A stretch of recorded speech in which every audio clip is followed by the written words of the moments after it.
Assalamualaikum, dear audience. After a long time, I come back with a new video.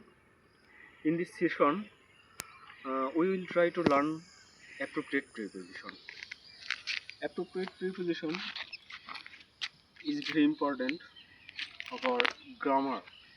গ্রামারের খুব গুরুত্বপূর্ণ একটা topic হচ্ছে অ্যাপ্রোপ্রিয়েট প্রিপোজিশন। এর কারণ হচ্ছে যে একটা ওয়ার্ড প্রিপোজিশন থাকার কারণে, ভিন্ন ভিন্ন প্রিপোজিশন থাকার কারণে অর্থের ভিন্নতা পরিলক্ষিত হয়। তেমনি একটা আমাদের কাছে কমন একটা ইংরেজি হচ্ছে ডাই, ডাই অর্থ হচ্ছে মারা যাওয়া। বাট আমরা দেখতে পাই যে মানুষ বিভিন্নভাবে মারা যায়। কেউ মারা যায় অ্যাক্সিডেন্ট হয়ে, দুর্ঘটনার শিকার হয়ে, কেউ মারা যায় রোগে আক্রান্ত হয়ে, বা কেউ মারা যায় মানে এরকমভাবে অনেকভাবেই মারা যায়। এখন আমরা সেই ভিন্নতা বৈচিত্র্য আমরা তুলে ধরার চেষ্টা করব। চলুন আমরা শুরু করা যাক। শুরুতে আমরা আসি, অনেকে দেখা যায় যে অ্যাক্সিডেন্টে মারা যায়, তখন শুধু ডাই ব্যবহার করলে হবে না, ডাইয়ের সাথে বাই দিতে হবে।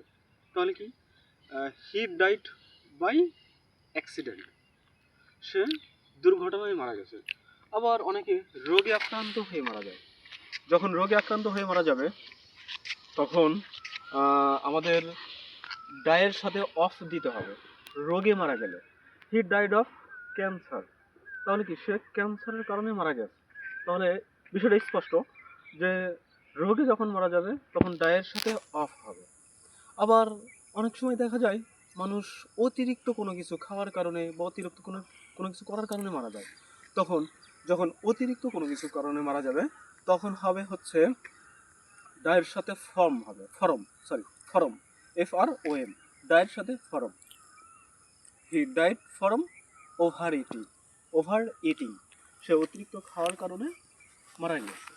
আচ্ছা, আমরা আরও একটা বিষয় দেখতে পারি যে আমাদের স্বাধীনতা যুদ্ধে অনেকেই মারা গিয়েছে, বা এরকমভাবে অনেকে শহীদ হয় দেশের জন্য। যারা শহীদ হয়, তো মনে রাখতে হবে যখন দেশের জন্য শহীদ হবে তখন ডায়ের পরে প্রিপোজিশন হিসাবে ফর হবে। তাহলে একটা এক্সাম্পল দেওয়া যাক যে we should die for our country, তাহলে কি আমাদের উচিত দেশের জন্য মারা যাওয়া। তাহলে আমাদের কাছে বিষয়টা স্পষ্ট হয়ে উঠলো। কি স্পষ্ট? যখন দুর্ঘটনায় মারা যাবে তখন ডায়ের সাথে বাই দিব, যখন রোগী আক্রান্ত হয়ে মারা যাবে তখন বাইয়ের সাথে অফ হবে, যখন অতিরিক্ত খাওয়ার কারণে মারা যাবে তখন ডায়ের সাথে ফরম দিব, যখন দেশের জন্য কেউ শহীদ হবে তখন আমরা ডায়ের সাথে ফর দেব। That's it. আই হোপ আপনারা অবশ্যই এটা থেকে উপকৃত হবে। Thank you to watch my video.